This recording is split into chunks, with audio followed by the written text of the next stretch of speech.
Bonjour Anthony, bonjour tout le monde.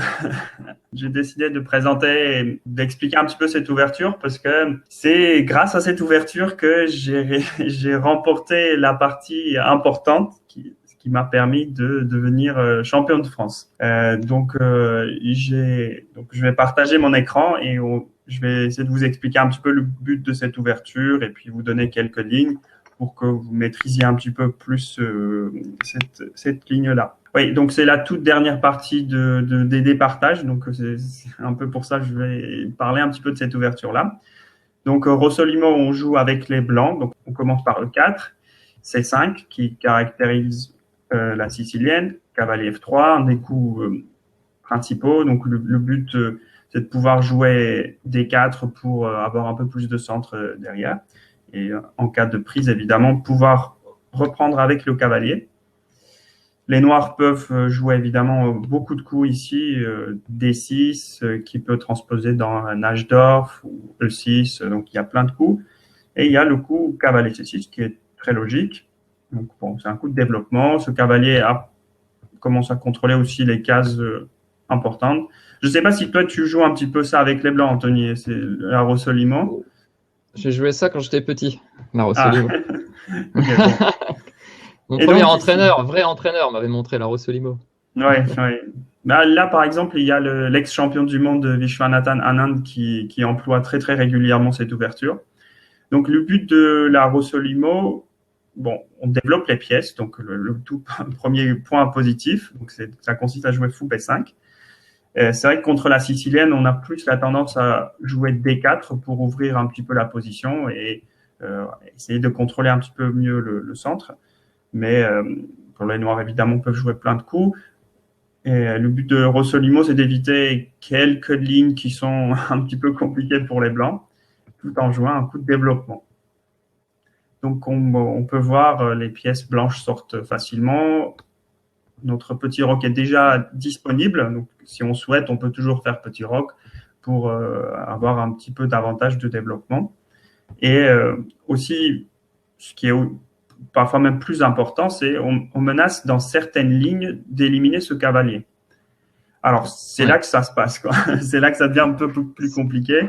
C'est là que ça devient intéressant, parce qu'après on Oui, parle souvent de la paire de fous, alors pourquoi on donnerait ce fou directement dès l'ouverture? ouais, c'est une très, très bonne question parce que on a plus la tendance de conserver la paire de fous, et ce qui est tout à fait logique. La paire de fous représente une force dans pas mal de positions.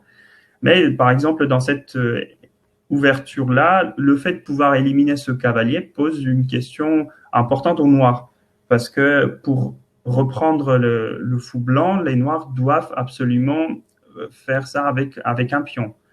Par exemple, Ouais. si on va dans une des lignes principales, imaginons les blancs prennent, les noirs doivent tout de suite, il faut qu'ils reprennent avec le pion, ce qui fait que ils vont obtenir des pions doublés. Et Ouais. donc, la stratégie des Blancs va être, on va essayer de prouver que ces pions sont plutôt faibles.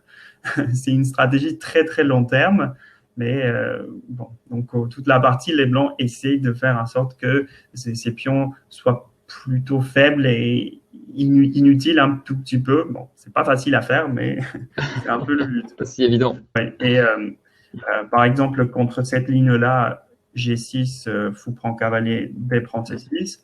Euh, les idées principales aussi consistent à jouer D3. Donc, comme vous pouvez voir, les blancs ont des pions, quand même une chaîne de pions assez correcte contre ces pions-là qui sont un petit peu peut-être faibles. Donc, imaginons les noirs jouent fou G7. Fou G7, ici, les blancs souvent choisissent quand même encore un autre coup prophylactique consiste à jouer à H3 pour euh, éliminer la possibilité que ce fou vienne en G4 et qui cloue notre cavalier. Donc, on ne veut pas qu'il puisse faire ça facilement.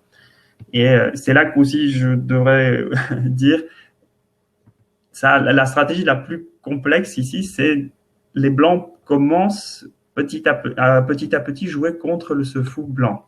Ça, c'est très, Ouais. très difficile à réaliser, mais les Blancs essaient de prouver aussi que le fou qui est en C8, est peut-être une mauvaise pièce, quoi. Ça se Ouais. voit pas tout de suite, mais souvent, dans 10 ou 15 coups, les blancs essayent de faire ça. Donc, c'est vrai que c'est Et une ouverture un si je peu. comprends bien, Mhm. si je comprends bien, donc c'est une ouverture avec des plans à très long terme, donc, hein. Oui, Donc oui, oui. Très stratégique et très, oui, souvent très long terme, quoi. ça va demander d'étudier pas mal de parties pour comprendre toutes les finesses de l'ouverture. Oui, oui, oui. Au Il final. faut déjà connaître les lignes et puis même ensuite connaître un petit peu comment jouer par la suite pour mieux maîtriser. Mais c'est une ouverture Mm. très intéressante. Et par exemple, ici, ensuite, les blancs jouent. On peut considérer que les noirs font Logique, leur ouais. petit roc et les blancs font quelque chose comme fou E3 avec une petite attaque sur ce pion. Voilà, comme on disait, peut-être faible. Donc, les Peut-être noirs faible. ouais, devraient Défendre avec défendre. B6. Oui, B6. Et les blancs font dame D2. C'est une technique assez courante. Quand les noirs ils font la fianchetto, là, c'est-à-dire de placer le fou entre ces trois pions-là et devant le roi. Donc, c'est un fianchetto, là. Une des techniques consiste à venir et l'échanger. Venir et essayer d'échanger ce fou-là Ouais. pour justement un petit peu affaiblir la position du roi adverse. Ouais, donc la batterie, il faut 3 dames D2, qu'on revoit Oui, dans beaucoup donc d'ouvertures. Ouais. l'idée c'est de placer ces deux pièces comme ça pour avoir la possibilité de venir jouer fou H6. Par exemple, là, je vais faire un Mm. coup un petit peu Oui. pas très bonne pour les noirs. Imaginons A5. Là, les blancs viennent Ouais. ici. Et là, ce fou ne peut pas partir parce que, sans trop de surprise, la tour sera immédiatement éliminée par le fou blanc. Donc Et la ici, dame donc protège le fou, hein, donc c'est ouais, ça le. si jamais les noirs prennent, la dame vient ici et là, on peut tout de suite voir comme ça peut devenir très très dangereux avec ce cavalier qui Cavalier menace G5. le cavalier G5 et puis on Ouais. commence à être presque gagnant ici. C'est là qu'on Donc voit un autre intérêt de H3 qui évite que la dame soit chassée par cavalier G4. oui, c'est bien ça. C'est vrai que ce cavalier ne peut pas, je vais enlever ces flèches-là, donc ce cavalier ne peut pas venir ici pour attaquer la dame. Donc c'est vrai que tu as bien raison, une petite utilité pour ce petit Petite pion utilité H3. d'H3. Ouais. Mais par exemple ici, on peut voir comme ce fou C8 manque de cases utiles. Oui. Donc là, parce que c'est la chaîne de pions C2, D3, E4, déjà le limite, et puis ce petit pion H3 aussi empêche que ce flou vienne ici. Donc, bon, donc les blancs continuent un petit peu leur stratégie Ouais. d'empêcher que ce flou soit actif et petit à petit monter une attaque. Il y a un peu une Moi, stratégie de cavalier contre fou, du fait qu'on garde les pions et que la structure cassée avec les pions doublés empêche les noirs d'ouvrir en fait, la position, simplement. oui, c'est vrai. C'est vrai que vu qu'on donne la paire de fous, et tu as raison, vu qu'on donne un petit peu le fou contre le cavalier rapidement, on a intérêt à maintenir une position un petit peu fermée pour pas que l'adversaire puisse utiliser la force du fou. Et on sait que le fou aime bien quand la position est très ouverte, parce que c'est une pièce très puissante quand tout est ouvert et tout. Oui, donc tu as bien raison. C'est vrai qu'on veut que ça soit plutôt fermé pour utiliser la force des cavaliers, quoi. Ouais. Donc ça, c'est un peu la toute première ligne quand les noirs jouent G6, quand ils ignorent un petit peu la prise. C'est vrai que sur fou prend, les noirs peuvent aussi reprendre avec ce pion-là. Les blancs gardent un petit peu plus ou moins la même stratégie. Hein. Ils jouent au petit roc, donc ils cachent le roi. Et ensuite, donc, on va dire fou G7. Fou G7, les blancs jouent souvent un petit coup d'amélioration tour 1 ici.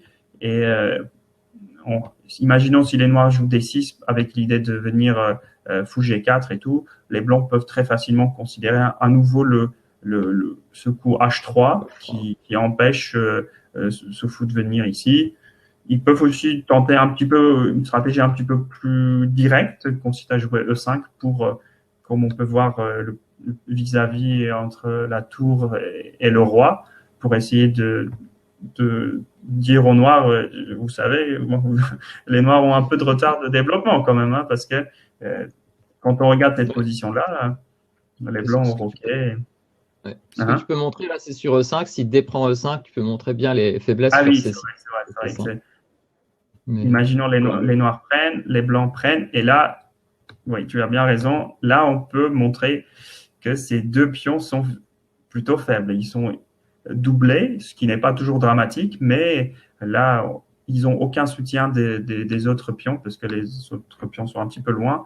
Et là, ils vont toujours nécessiter des pièces pour qui restent protégées. Donc le cavalier Voilà. est déjà là pour attaquer. Oui, là, on peut clairement appeler ces deux pions faibles. Ouais, Les tu pions as bien faibles. fait. Donc ça, c'est une des stratégies de cette ouverture, quoi. Prouver que ces pions doublés sont Sont faibles. faibles. Et que c'est largement suffisant pour compenser la paire de fous. Et après, oui, c'est oui, exactement ça, parce que les pions faibles, après, petit à petit, on va essayer de les attaquer et puis les gagner, hein, Ouais. sans trop de surprise, quoi. Ouais.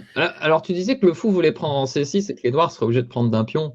Alors, je suis obligé de demander Ouais, si les noirs défendent avec la dame.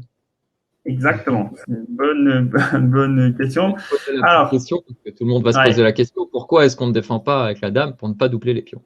ouais. Ici, par exemple, il y a le coup dame B6, qui est à la fois même un petit peu agressif, parce que ça remplit deux choses, donc deux objectifs. Première, comme tu disais, ça défend le cavalier. Et deuxième, c'est bon, bah, ça pose une question au fou noir, au fou blanc, parce que bon, si les blancs ne font pas attention, ils peuvent quand même très facilement perdre ce fou, parce qu'il Ouais. il est attaqué. Alors, c'est difficile de dire l'inconvénient de ce coup-là, mais le seul inconvénient que les blancs ont trouvé pour l'instant, c'est les noirs négligent en fait un petit peu le développement. Donc c'est un peu D'accord. le côté négatif de cette sortie avec la dame. Certes, ça permet aux noirs de pouvoir reprendre le cavalier avec une pièce et maintenir la chaîne de pions intacte, mais il faut pas oublier qu'il y a aussi l'avantage de développement. Donc, on veut pas que la dame sorte trop vite et tout. Et cette dame se retrouve souvent sur une case pas forcément très très bonne. Donc, on peut continuer peut-être avec cette ligne-là, cavalier Mhm. C3, On va juste qui montrer crée quelques coups. Et puis c'est bon. oui, qui crée une petite menace assez rigolote. Donc, si les noirs ne font pas attention, ou même s'ils jouent un coup comme A6, ce cavalier peut venir en D5, et donc ça attaque la dame, et on a l'impression que ce fou n'est pas défendu, mais ouais, bon, après cette petit échec-là, je crois que les noirs, ils abandonnent instantanément, hein, parce que Triple fourchette. triple fourchette, donc évidemment, il faut qu'on bouge le roi parce qu'on est en échec. Et la dame est perdue, la tour est attaquée, donc ouais, évidemment, c'est pas une très bonne nouvelle pour les noirs. Ici, souvent, les noirs empêchent que ce cavalier puisse venir ici et joue un coup de pion. Donc, on Mhm. peut continuer par, on va dire, les petits rocs. Donc là, on peut clairement voir l'avantage du développement des blancs. Deux cavaliers développés, le fou est sorti, le petit roc est déjà fait, alors que les noirs, bon, ils ont sorti un cavalier certes, mais après c'est la dame, et ces deux pièces ne sont pas encore développées, donc ça peut D'accord. devenir un petit peu compliqué. Imaginons A6, prise, et là, la stratégie des blancs consistera à tenter d'ouvrir le jeu le plus rapidement possible pour utiliser un petit peu leur avantage de développement. Donc, on va considérer des coups comme D4. En cas de prise, le cavalier prend. On attaque à nouveau cette dame, comme on disait tout à l'heure. La dame se fait un petit peu chasser. Bon, ceci dit, la position des noirs reste toujours très solide, mais les blancs ont l'avantage de développement. Donc, ce qu'on peut rajouter sur la Rosso-Limo, si les gens s'y intéressent peut-être, c'est qu'on peut Uh-huh. avoir tout type de position. Donc, on peut retomber dans des siciliennes ouvertes avec des temps de plus, peut-être, comme tu disais, Oui, qui oui, perdent oui, du temps oui. avec la dame, comme on peut jouer des positions très fermées. Et là, Oui, tout va oui, oui. dépendre des choix des noirs, en fait. Voilà. Oui, tu as raison. C'est aussi un petit peu l'avantage de cette ouverture. Ça ne donne pas uniquement une type de position. Parfois, ça peut être fermé, parfois, ça peut être ouvert et très tactique. Donc, c'est pour ça, beaucoup de forts joueurs ont au moins essayé de jouer cette ouverture-là. Et donc, on peut se dire que pour des joueurs qui débutent, c'est une ouverture intéressante pour développer un peu son jeu à tous les niveaux, aussi bien fermé qu'ouvert. Oui, Comme oui, tu oui. dis, tactique. Oui, un des avantages, comme on disait au début, c'est un coup de développement du fou. Ça nous permet Ouais. d'avoir la possibilité de faire petit rock. Donc c'est très naturel en fait. C'est vrai que je dirais, c'est presque étonnant que ça soit pas le meilleur coup dans la position. Certes, le meilleur coup est considéré plutôt des 4 et tout, mais si on suit un petit peu la logique du jeu, le fait de pouvoir développer une pièce et préparer petit rock, C'est c'est mieux. aussi très logique. Ouais. Donc C'est bon, pas contré, tout va bien. Bon, oui, regardons oui. un peu la partie. quand même. Oui, donc j'ai joué fou Bah, B5 puisque c'est un peu l'ouverture que j'aime bien employer et je joue assez régulièrement. Donc les noirs ont choisi une autre façon de régler le problème. Hein. E6 ouais. existe aussi. Ici, il y a le coup fou prend cavalier tout de suite pour à nouveau poser cette question noire, comment tu vas reprendre et tout. Et puis les deux prises sont possibles, même si cette prise-là est nettement meilleure. Et puis à nouveau Ouais. la stratégie des blancs et on va essayer de prouver que ces pions doublés. Et puis peut-être ce fou n'est pas une très très très belle pièce. Donc, voilà. J'ai D'accord. joué un autre coup qui existe aussi, donc petit roc, vu qu'on peut déjà le faire. Là, les noirs jouent un coup intelligent, donc cavalier GE7, qui permet de défendre ce cavalier avec, avec ce cavalier. Quoi. Donc, en cas de prise, les noirs ne devront pas modifier leur structure de pion. Imaginons que je prends, et là, hop, le cavalier reprend, et là, leur structure reste intacte et tout à fait correcte. Quoi.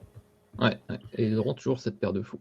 Oui, D'accord. ils auront toujours, oui, souvent contre, c'est vrai que dès qu'il y a la ressolument, les noirs, ils savent qu'il y a de grandes chances qu'ils obtiennent l'avantage de paire de fous.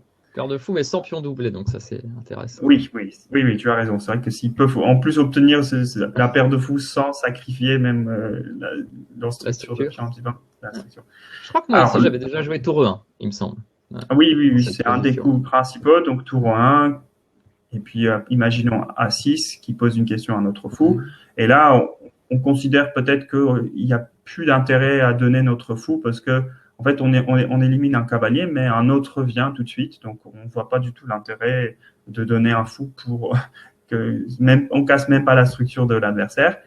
Et un des principaux consiste à juste revenir avec le fou, le cacher un petit peu, et ensuite essayer de prendre un petit peu le centre avec les pions et essayer d'embêter les noirs en avançant les pions. En fait. D'accord. Et sinon, vous voyez, le coup que j'ai joué, c'est un coup un petit peu bizarre, mais ça aussi, c'est pas mal non plus. Ça consiste à jouer D4, donc on essaie d'ouvrir un petit peu le centre, parce que D'accord. je considère, et puis dans cette ligne-là, on peut considérer que, regardez, ce cavalier qui est venu en E7 n'a qu'une mission, donc de remplacer l'autre cavalier, en fait. Mais quand on regarde la position, on se dit, mais qu'est-ce qu'il va faire avec son fou? Ben, en réalité, ce fou attend que ce cavalier E7 s'en aille pour libérer un petit peu l'espace pour qu'il puisse être développé derrière. Et donc les blancs ils disent bah écoute je vais pas te faciliter un petit peu le développement de ce cavalier là. Donc c'est un peu le but. Donc D4, les noirs doivent prendre, cavalier prend. Ici évidemment cavalier prend existe, ça me permet d'activer un tout petit peu la dame, même si c'est pas toujours une bonne idée d'activer la dame, mais dans cet exemple-là, la dame est suffisamment bien positionnée pour poser quelques problèmes au noir. Ici, il y a plein d'autres coups. Là, mon adversaire a joué dame C7, qui est ce que ça, c'est un coup que je connaissais pas, mais pourquoi pas. Hein, donc, ça permet de contrôler un petit peu. C'est une case tout à fait naturelle dans la sicilienne en plus. Et là, j'ai choisi un coup, bon, vu que c'est quand même un blitz, on joue un peu rapidement. Et là, j'ai joué un coup que j'ai bien aimé, même si je suppose qu'il y a plein d'autres coups. Donc, j'ai trouvé que ce fou avait un tout petit peu rempli sa mission. Donc, ça avait un petit peu gêné les noirs dans leur développement. Et je pouvais peut-être le retirer pour obtenir autre chose. Donc, je l'ai ramené en E2, parce que ça me permet de menacer des choses comme cavalier B5. Ouais. Ça crée tout de suite une grosse menace d'attaquer la dame et ensuite menacer un échec en D6. Donc, il faut qu'il fasse attention. Ça me laisse de gagner la partie. Ouais, c'est vrai que s'il me laisse, je fais un coup bizarre. C'est vrai que cavalier B5, la dame doit aller quelque part et échec et la partie est terminée parce que le roi doit bouger. Je fais une autre fourchette ici. Ouais, manger la tour après. Oh, prend la tour et catastrophique. Ouais, bon, évidemment, les noirs ne vont pas tomber dans ce piège-là. Mais oui, ouais, A6, oui. C'est ça la question qu'on peut se poser. A6, ouais, c'est exactement ça. Donc A6, ça serait à la fois dans l'idée de jouer une sicilienne. Dans la sicilienne, les noirs jouent très, très, très souvent le coup A6. Là, ce que je voulais jouer, c'était le coup C4. Ouais. Ce coup un peu typique, ça me permet d'avoir plus d'espace que mon adversaire, parce que ce pion aussi contrôle cette case-là, celui-ci aussi contrôle cette case-là, et puis mes pions sont... en fait, on peut sentir une bonne présence des pièces blanches au centre. C'est un peu le but. Derrière, mon idée serait juste développer ce cavalier en C3, trouver quelque chose à faire avec ce fou sur cette diagonale-là. Je ne sais pas où je vais aller tout de suite, mais je vais bien finir par trouver une case correcte. Et ensuite, réfléchir à activer mes tours, peut-être la dame et tout. Bon.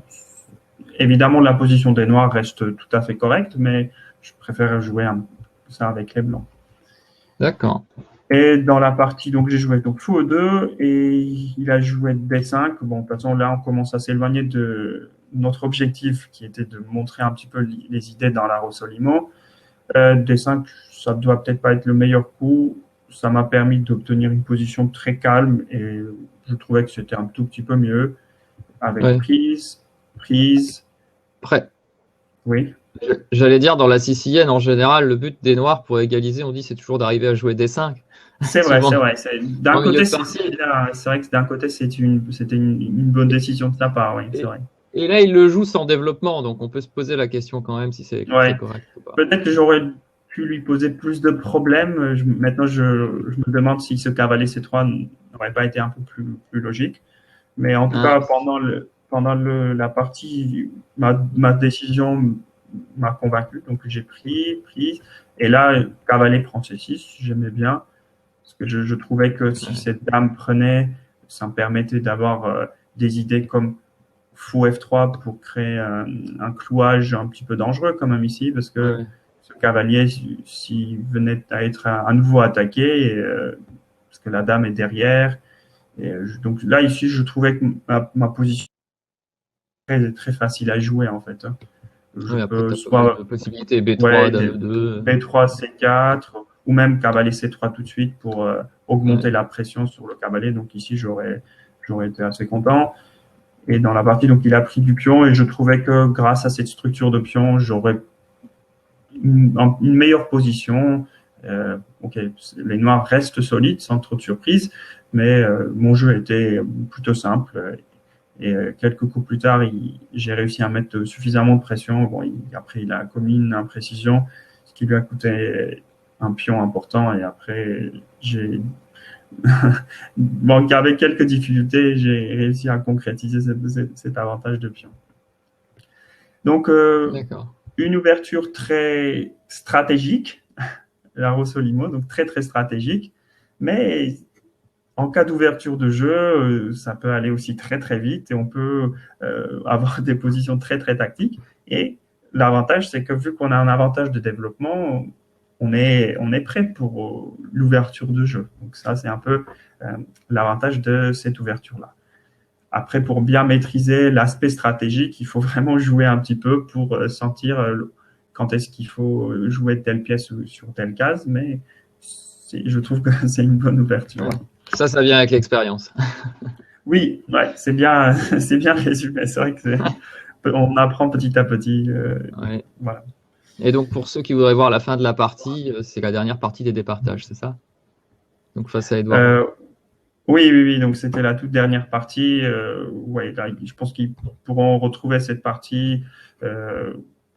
J'ai obtenu, comme je disais, une meilleure position. Et puis, avec un pion plus, j'ai fini par concrétiser et remporter ce titre grâce à cette ouverture.